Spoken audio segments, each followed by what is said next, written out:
Today's episode of The Mom Game is brought to you by our friends at Gateway Buick GMC at LBJ and Jupiter. I know buying a car can be stressful, but not at Gateway because their slogan is Gateway's Got It.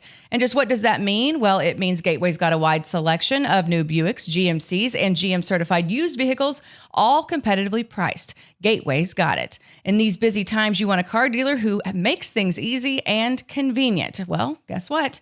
Gateway's got it. When you log on to gatewaybuickgmc.com, you click the Shop, Click, Drive button, and this allows you to shop from the comfort of your home. And who doesn't want that? In fact, it's easy as 1, 2, 3. 1, select your vehicle. 2, create your offer. 3, schedule your delivery. And on top of all this, Gateway Buick GMC offers complimentary car washes for life. So when you want a dealer who has it all, Gateway's got it. You can find them online at gatewaybuickgmc.com or shop in person at LBJ and Jupiter. GMC, we are professional grade. Experience the new Buick. The Mom Game is also sponsored by a man who is very near and dear to my heart, Mike McCoy and the McCoy team at Affiliated Bank Mortgage. The world around us is crazy and unsettled right now for all of us. So whether you're wanting to stay put in your current home or wanting a change of pace, the McCoy team is here to help. Getting pre-qualified before you are ready to sell and purchase is always the first step in the process. Interest rates are at an all-time low, which means now is the perfect time to buy or refinance. Now, there are a lot of mortgage companies out there that will sift you through their automated processes, but that is not how the McCoy team operates. When you call, email, or text Mike or his team, you'll get an actual human on the other end answering your questions and setting you up with honest guidance. I know because I live with the man and he is constantly on his phone. Mike and his team operate in full disclosure, much like me, and will get you prepared for any purchase or refinance. But here's the deal, though. He is not going to get you in over your skis. If you can't afford a new purchase or refi, he is not going to recommend it. I know it may sound cheesy, and I know I'm biased, but my dude will take good care of you. This is his thing, and he takes great pride in it, and so does his team. And I'm very proud of all of them for that. So give him a holler, 817-987-2200, or schedule a free, no-obligation consultation at McCoyTeamMortgage.com. FDIC insured, NMLS number 402132, equal housing lender. Give him a shout so he'll keep sponsoring the Mom Game, y'all.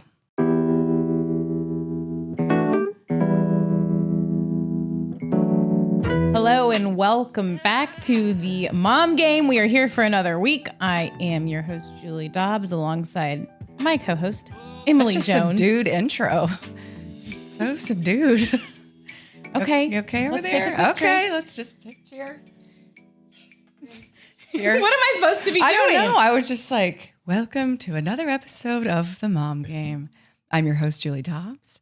This is my co-host, Emily Jones. We're going to have some very serious discussions. Yeah, so many serious discussions. No, I feel like we were a little serious the last time we were by ourselves. We were. And you know what? We talked a lot about just the current day climate of social media, COVID stuff. And I'm always a little nervous doing that, like, because you always wonder how it's going to be received. And we got good feedback. Yeah. I think people like hearing real candid thoughts, and like there's no political agenda that anybody's trying to play to. Because I know I'm not trying to play to any sort of, I'm not running for any office anytime soon. I'm just saying how I feel, and I feel like you are doing the exact same thing. Can I just tell you how quickly I would be booted out of a political race?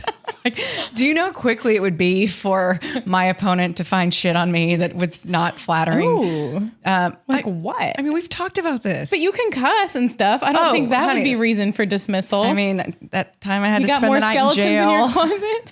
Time I had to spend the night in jail. I'm sure there's, I don't know. A lot of things. Not a lot, but you know, I'm sure the jail thing would come up relatively quickly. Yeah. Not something I'm Because particularly people just proud dig of. up everything. They'd like find your old tweets and like quote tweet them. Be like, do you really want Emily Jones running for mayor of Fort Worth? I don't, oh my gosh.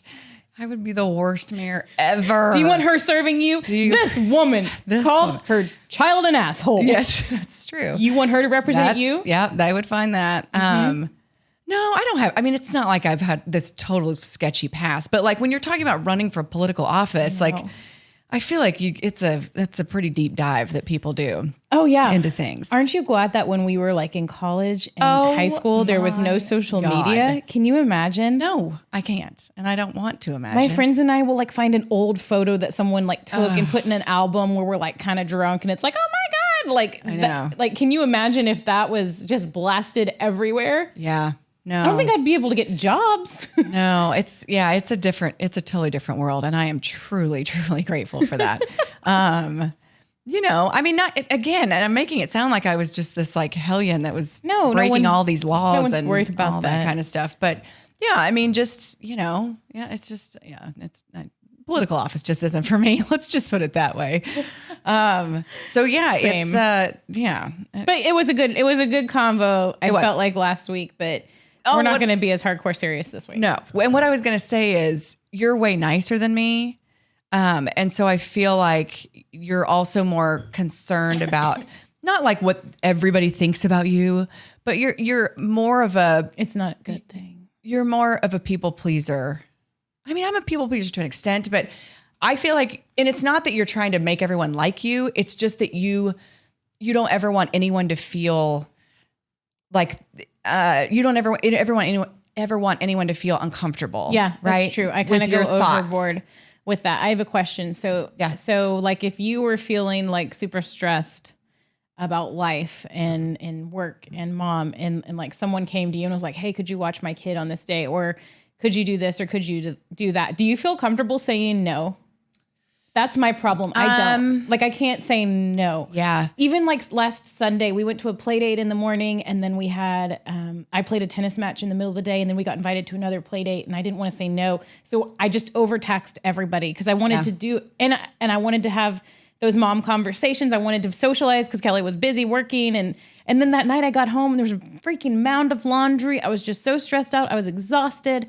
Okay. I can't say no to things. So I'll be honest with you. I can, but I blame other things instead of just taking ownership for it. Yeah. So instead of just saying, no, I can't, we can't, we've just got too much going on. I'll blame it on something. Mm-hmm. Oh, the kids have a practice or the kids or I have this, or Mike's got a client dinner and I've got to be home with the kids. And so that, to me, I need to check myself. No, I think you have to. If that's how you like protect yourself and your sanity, I know, but it's easier to have a reason to tell somebody. Using something else as an excuse. But would we just say like, you know what, thanks so much, but I don't really want to. You're not going to say that. I know, because then that's mean, and you don't want to hurt someone's feelings. And my problem is like I actually want to do most of these things too because I don't know. And that's the thing is you want to do them, but you also realize that what doing them is going to cost. It's going to cost a mound of a pile of shit to come home to that you're not going to have time to do before it's time to go back to work or blah, blah, blah. So you have to find that balance. I wish that I could be a little more firm in the no and the openness with which I'm saying it. But here's another thing though. Mm-hmm. You shouldn't have to tell someone why you're saying no to something. I know. And I always feel like that too. And we shouldn't expect that as people either. Like when you ask, but I find myself doing that. Like I'm on, like, if you're doing a school committee or something, or you're part of a tennis team or whatever you are, and you're like, can anybody do this? And they're like, no. And they're like, well, why? Why can't you do it?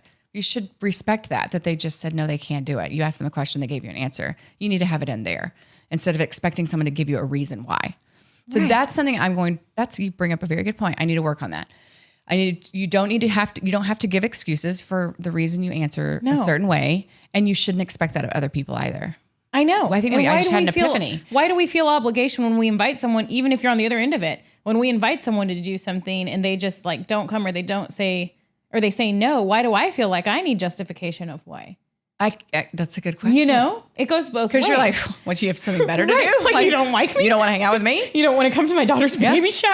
Yeah. What is wrong with you? Like I'll send out, we have a group text. There's like 5 of us on this group text. And we usually, a lot of times we'll get together for Friday lunches or whatever. It's, it's a smaller group of girls and our kids are kind of in the same age range and get along. and I'll send out, I sent out one today. It's Tuesday and I'm like, hey girls, Friday. I love that. Right. But then it's like 2 hours and no one's responded. I'm like, okay. So that is just, what do y'all got going on? Y'all playing something without me? What are y'all doing? And then what if you saw like one or two of them post something on like Instagram? Oh no, this group's close enough where shit would be over. I'd be like, oh hell no. No, you don't ignore my Tuesday afternoon thinking about Friday text and then go to, on Tuesday. I'd be so excited, especially if it was people that I really enjoy. Well, oh yeah. And like I said, I'm not worried about with this group. Yeah. But if you're throwing yourself out there in a group that you're not too tight with and you're like, okay. So I'm doing that like with my daughter's with my daughter's class. I think I told you a while back how we had a mom's night. Yes, and y'all had so much fun. We had so much fun. And so then I was like over aggressive, try to get together person, which I'm not like, that's not my identity. Y'all want to do brunch tomorrow? My identity is to like sit back, but I was like, my husband's gone all the time. I got to have some shit on the calendar to like look forward to. And I started getting like bizarro excuses. Like, like one person was like, oh, well, it's inauguration day. Oh no.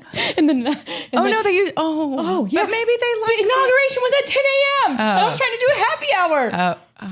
I know. And then I got like something about Ash Wednesday when I tried again. And I was like, oh, Julie. I know.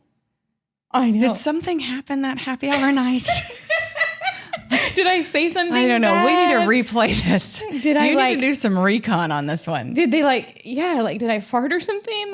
Farts. Don't even get me started on farts. No, I think what's happened is that was a harder situation because it was like a big mass text kind of thing for a class. So that's like, you're not identifying with these people in any other way than the kids are in class together. Right. But I have met a few of them now that, I'm really like, okay, this is like my group from that group. But it is hard because you move to a certain point in your life where you lose your real, I'm not going to say lose your real friends, but they're often not in your neighborhood or their kids don't go to school with you. My best friend's in Austin. My college friends are in Missouri. Right.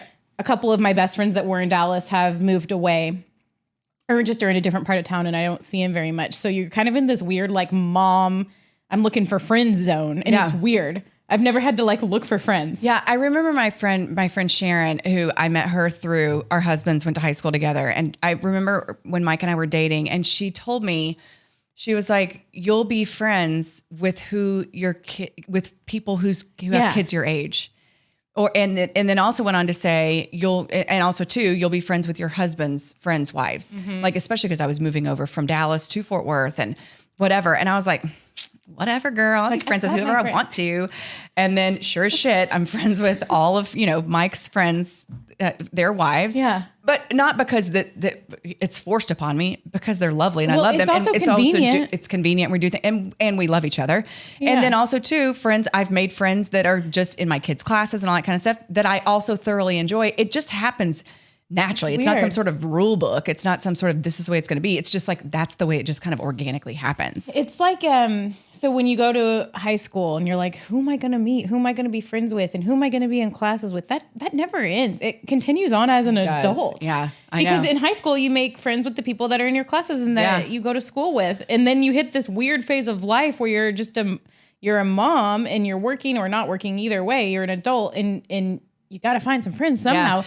Well, and then I got put on a new tennis team. And I'm a very casual tennis player, but it's a lot of fun. I enjoy it. But I got put on a new team, probably because I'm terrible.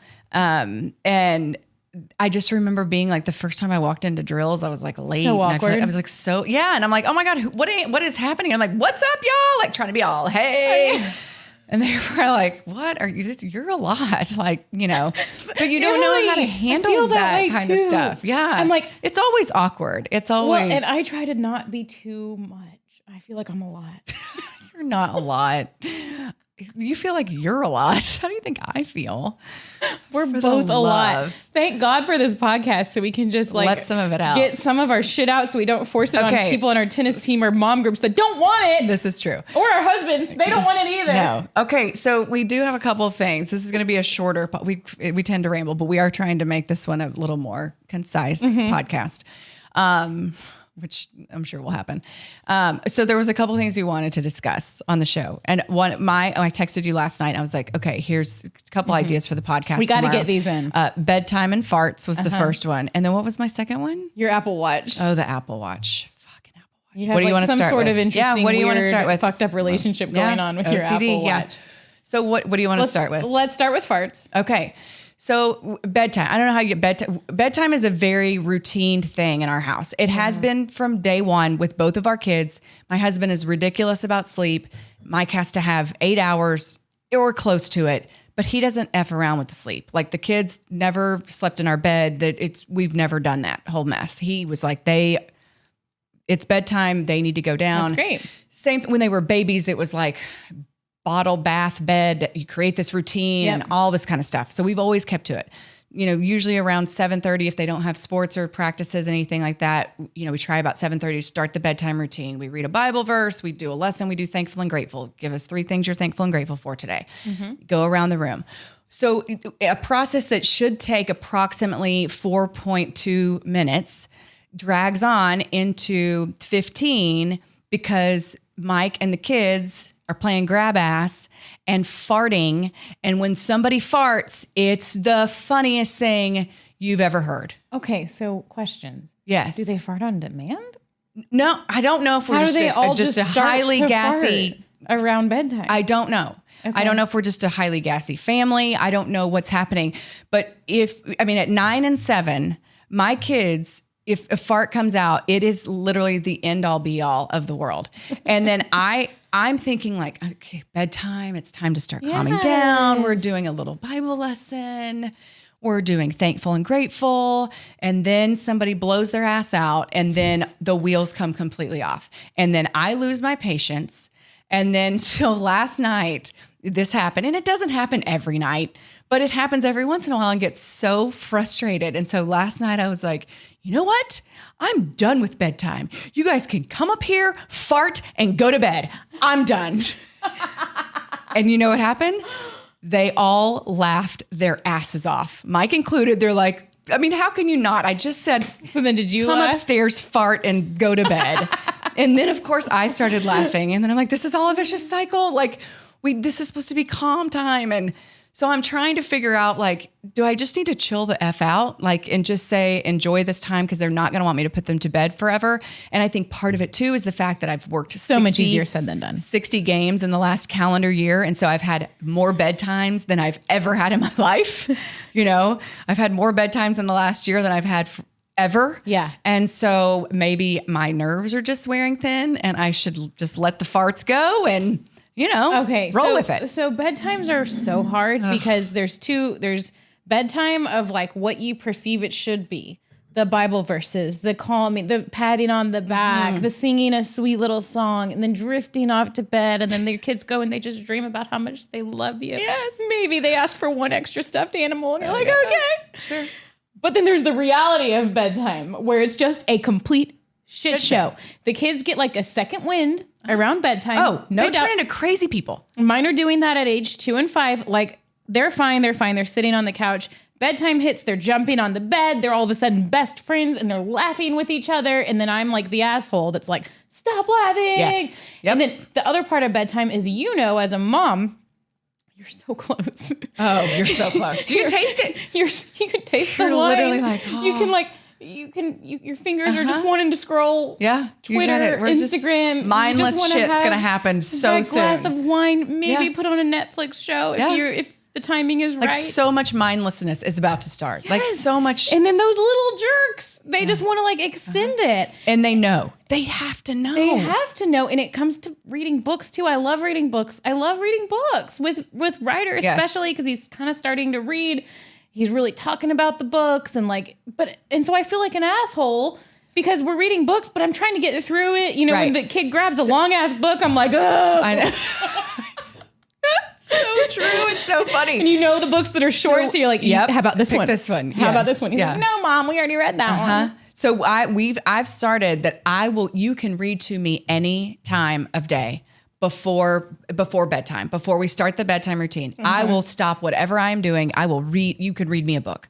But what had happened was Hattie Henry reads to himself, and so I want her to read to me, of course. Yeah. But what she's done is she's using it as a ploy to extend bedtime. They do that, and they know. Same way that with it coming hits us- downstairs and I hits need us in the lotion. heart. Yes. Oh yeah. But the reading is the ultimate. And there will be people that be like, y'all are assholes. I cannot believe you're not letting your kids read to you. That's not what we're saying. That's not what I'm saying. I'm just saying this is being used as a ploy to extend. Well, in reading, bedtime. it's like reading's a weapon that they have. It is. Because you're supposed to yes. endorse reading at And all so costs. I have Kids told- need to read. They do. Literacy is huge. And I have told Hattie that I will stop whatever, if I am home, I will stop whatever I am doing, unless I'm on a fucking Zoom call. I will stop whatever I'm doing and I will let her read to me. Whatever. But this whole playing of, that is, I it want to can't read happen. this book, or you start a book and they're like, actually, this isn't the book I want to read. I wanna get wanna a another different one. book. Yeah. Yeah. Bedtime is a challenge. It's only gonna get I just get wanted to harder. add farts to the dimension and I can't even let imagine you know about it. It's already hard enough. Yeah. So yeah, My kids, it's like bedtime's hard enough. And then you throw in farts and it makes it 10 times harder. at my house, I think we're trying to normalize farts. Like we're trying to make them like not that funny. Like, Oh, like it's just a very thing. scientific. yeah, it's just a thing. It's a medical It's experience. just a thing. Like Anna, if she toots, she's like, I tooted. And I'm like, just say, excuse me. And she's like, excuse me. And then if Ryder toots, she's like, Ryder tooted. Or Ryder's like, I'm tooted. And then we Right. don't even laugh. At this point, I really like the way it's going. I know. Like, it's just kind of a thing. You can It's make a it where bodily it's not- function. I know. And then like if someone does, then everyone, the kids know. have to announce who did. But no one's like dying laughing yet. But I know it's gonna start. Congratulations. Enjoy it. I mean, they're little. Yeah. They don't know yet that it's supposed to be funny. I know.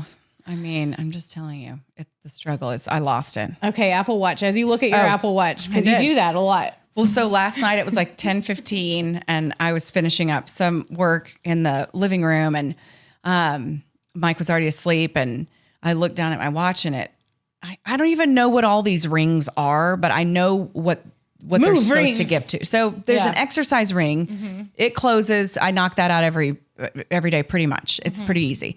But then there's a move you're one such a badass. that's 90. So I've got it set to 90.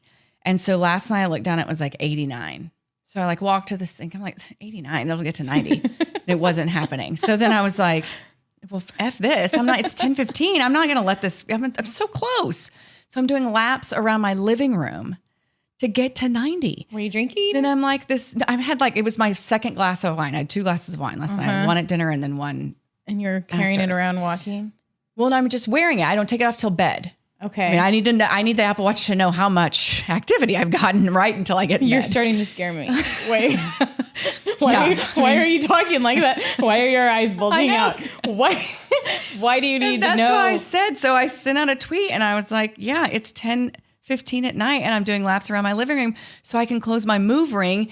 And I'm guessing moving is just like, Okay, here's the thing. What is- like? what Who is qualifies your as Apple moving? Watch to be the end all be all of how much you're supposed to effing move? Like, who sets that? I did. And why do we just? I said it.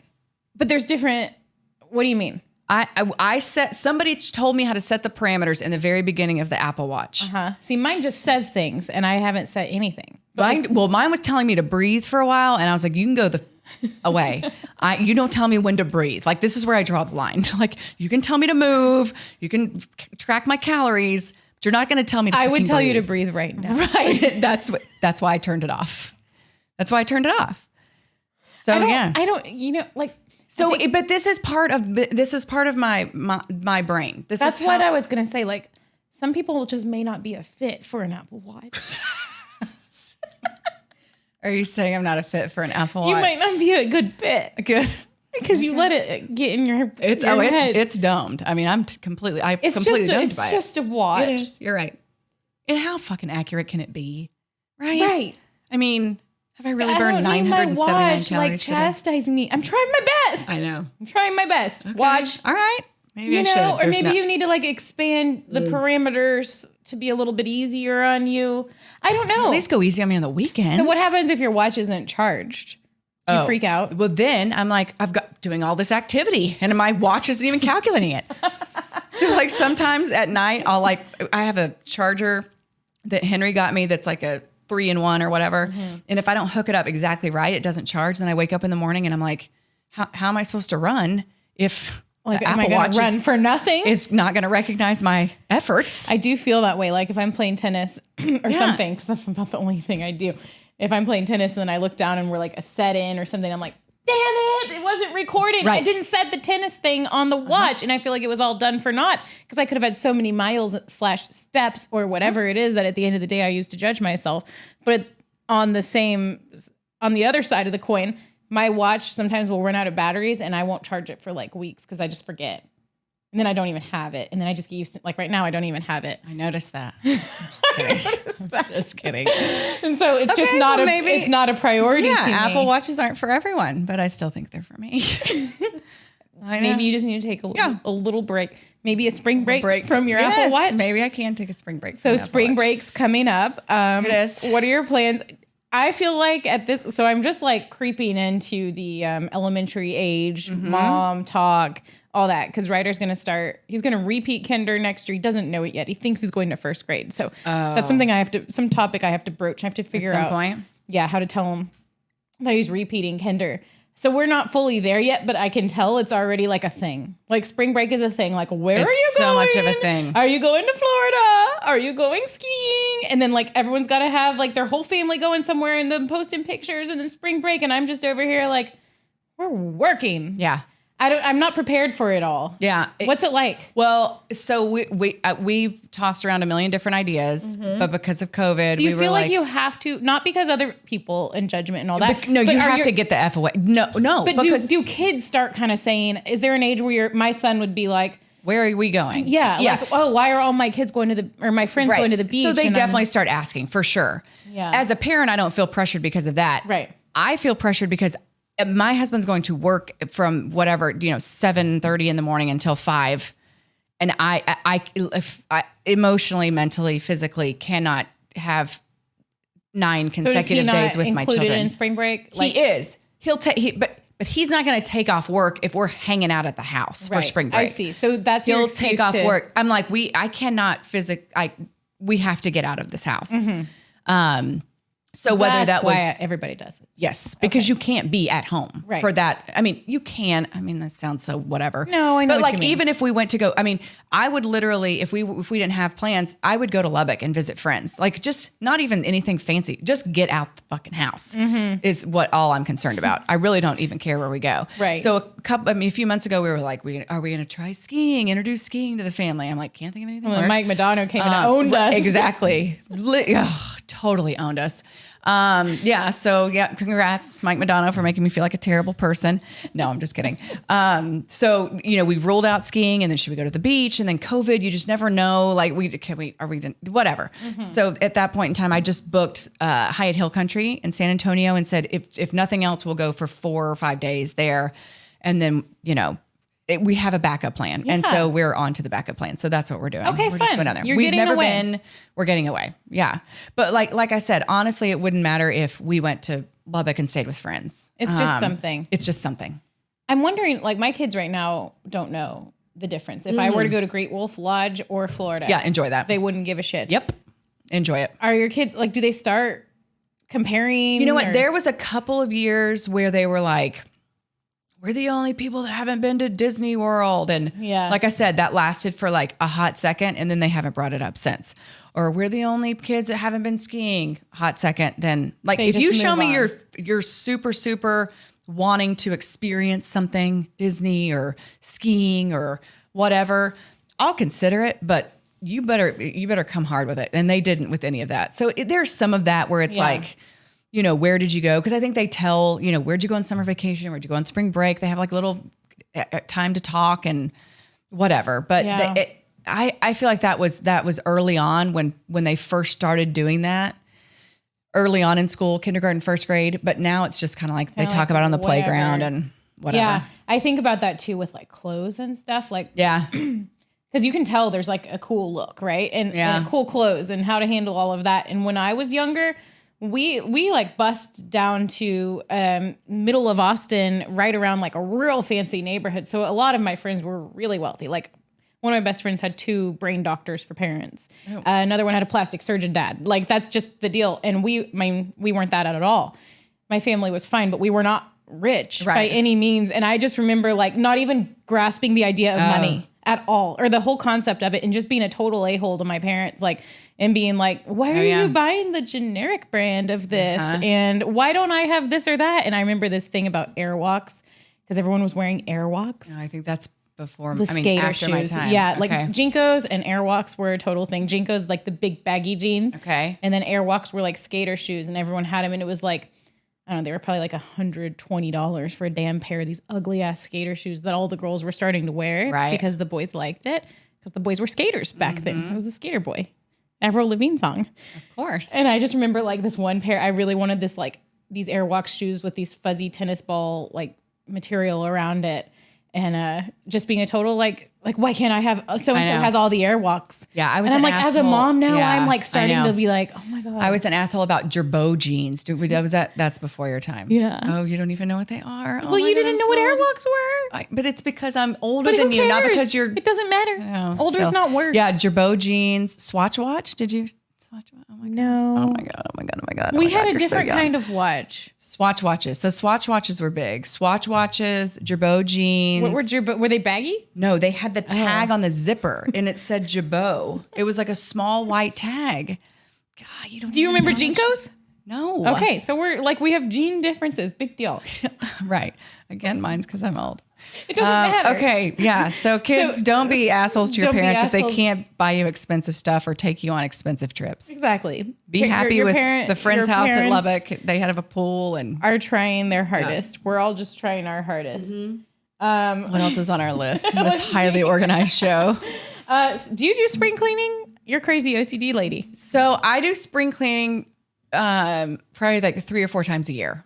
Okay. So we do it in the summer before their birthdays, and then we do it before Christmas. Why before their birthdays? Just so you. Because I'm like, if you want presents, like we got to get rid of some of the shit. Okay. And then we do it before Christmas, same reason.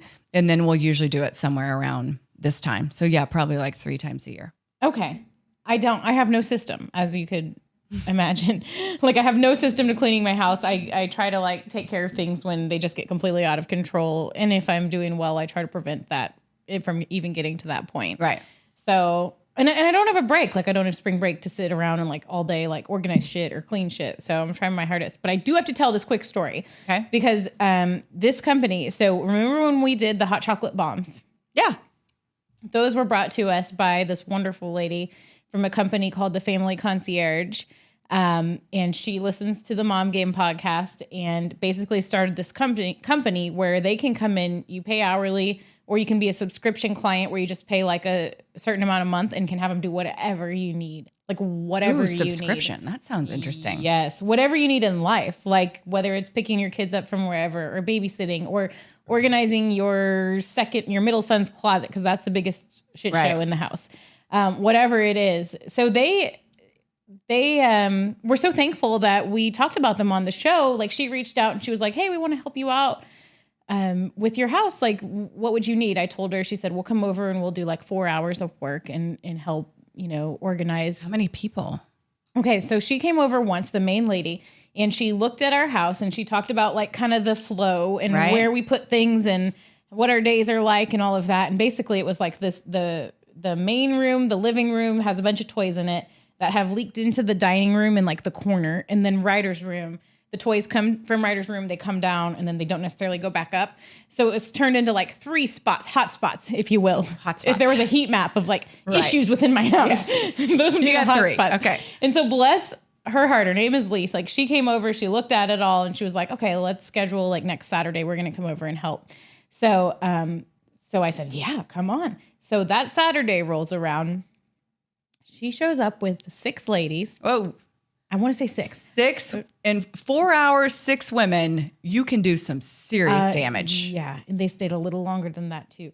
All dressed in black, like ready to work. Like these ladies were freaking amazing. So they went through Like they were on a mission. I left my house. Yes. Oh, you left. I left the house. I took the kids. I was just like finding shit for us to do because we wanted to get out of the way. And you don't want your kids to be like freaking out about every toy. Are they throwing anything out? Did you give them permission to throw anything out? I did. Okay. But what they did is they put like the things that they thought that I would be okay with tossing in big trash bags. Perfect. And they're out on the patio. And Brilliant. one of these days I'm going to Just throw it out. Should I look through them? Don't look. Just throw it out. If the kids have not missed it by now, You're right. it out. What if it's something that I like? Throw it out. Okay. Have you missed it? No. Are you missing anything?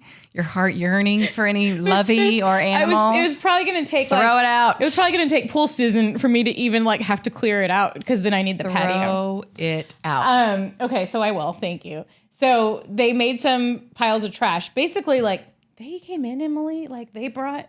Well, I saw the pictures. I know. I'm sure you were like wanting to disown me as a. It was ridiculous. Co-host. No, I mean not ridiculous. It was ridiculous. They brought in phenomenal. pieces of furniture. Like they went above and beyond. They're amazing. I told her. So we had like a big. What's the show with what's her butt? The people in Waco. Oh, Joanna Gaines. okay. All of that show. It was like a big reveal. Oh. It was like so I went and played tennis. Kelly was gone. I came home and it was like a big reveal. They were all standing outside and they were like, come see your house. Stop it. New pieces of furniture, like everything completely organized. The closet organized, writer's dresser organized, clothes folded, toys put into compartments based on what toys they were. They know what they're doing. The cars, everything, the shit that like I just was never going to get to. Never. Like I just wasn't. Yeah. And then they even had like a new ottoman for us that opens up that you can hide the toys in. Little stools for our breakfast table that my kids eat breakfast at every morning. It's in the living room. It's not in the kitchen, but like little stools where the kids can sit. They open up and you can put toys in there. So my house was completely organized. Just like from top to bottom. That's awesome. Like they replaced my succulents that were completely dying and, just needed to be thrown out probably weeks ago. I feel like I could work It for was them. like fairy godmother. You could work for them. Yeah. So I'm working with them now to like start a subscription. And just because I feel like somebody like me, when I know there's a lot of people like me, that maybe it's just the bottom of your list of like shit that's important to you. It's like, I've got to do all these other things and then I'll get to that. And two, like this is what I tell myself a lot of times. It's like people are trained in things for a reason. Yeah. Like, we're building a house and I've hired someone to help me with the interior. The design. There's a reason. I don't know what the F I'm doing with that. She went to school for that. She's trained in that. That's why I need her. Yeah. And so when you recognize people who are, like the family concierge, like this is their deal. This is what they're trained in. Exactly. You don't picture being like trained in organizing. Right. But that's so important. And you know what? Like I've felt better and functioned better as a mom because of it. Also, the same thing with like there are certain things I'm absolutely capable of doing, but someone else is going to do it way better than me. Like, can I touch up paint in my house? There are people that enjoy it. And that actually like it. Yes. Yeah. And actually like it. So I think that's fantastic. It was a complete godsend. So you're keeping it. You're going to get the subscription so you can help keep it up. That so I've never heard of the subscription thing. That sounds fascinating. Well, it's just this new concept because it's like we see because usually what happens is somebody comes in, revamps everything, gets you all put in place, and then that's it. And then they leave, and like a month later, you're like, "Fuck, here I am back again." Say I've done a good job keeping it up. When they come next month, they won't have to spend a bunch of time on that. But I can say, but you know what, you guys did an amazing job on Ryder's room. How about we take a look at Anna's room? Yeah. Or how about you look at the garage or the kitchen? Or you know what? I actually don't need anything today. So would you mind going to the grocery store for me? Because I don't have time. Oh. And here's the grocery list that I need. They'll do any of that. Or if you don't even need that, say, you know what? I've got these hours for my subscription. Can you come stay with my kids? I'm going to go get my effing nails done or whatever. Like those little things. Oh, that's cool. And she's amazing. The owner of the company is amazing. She says she was like a real busy mom. Her husband traveled, all of that. So she relates and she was amazing. I love giving a shout out to a wonderful mom who started a company, which I feel like is something that a lot of people could really use. For sure. So That's the awesome. family concierge, that wasn't even supposed to be a commercial. It was more like this person came into my life and did a good deed and impacted my life. Yeah. So we can all hope to be we like share that. our personal experiences on the show. That's what we do. Yeah. Okay. Another show of randomness in the books. Farts at bedtime. Farts at bedtime. We talked about mom friendships. Mom friendships. Maybe not everyone should have an Apple Watch. Emily shouldn't have an Apple Watch. Emily needs less OCD, less anxiety in her life. Julie got organized. I got organized. Yeah. We're happy. Big week. Okay. Spring is here. The weather is so good. I know. It's amazing. It is. It's making me so happy, especially after that shitty ass winter storm thing. Vitamin D. Here we come. Mm-hmm. Episode Cheers. 54 coming. No, 53. Episode 53 next week with our dear friend George Dunham. Yes. Should be so much Look fun. at these guests. Boom, know. boom. Mike McDonough. I know. I George forget. Dunham. Who was I supposed to reach out to? Ian Kinsler. Kinsler. Okay, I'll do that. See him I'll do right that. on Okay. All right. Cheers. Cheers. Y'all All right. have a wonderful Happy spring break. Welcome spring. Mom game out. Mom game out.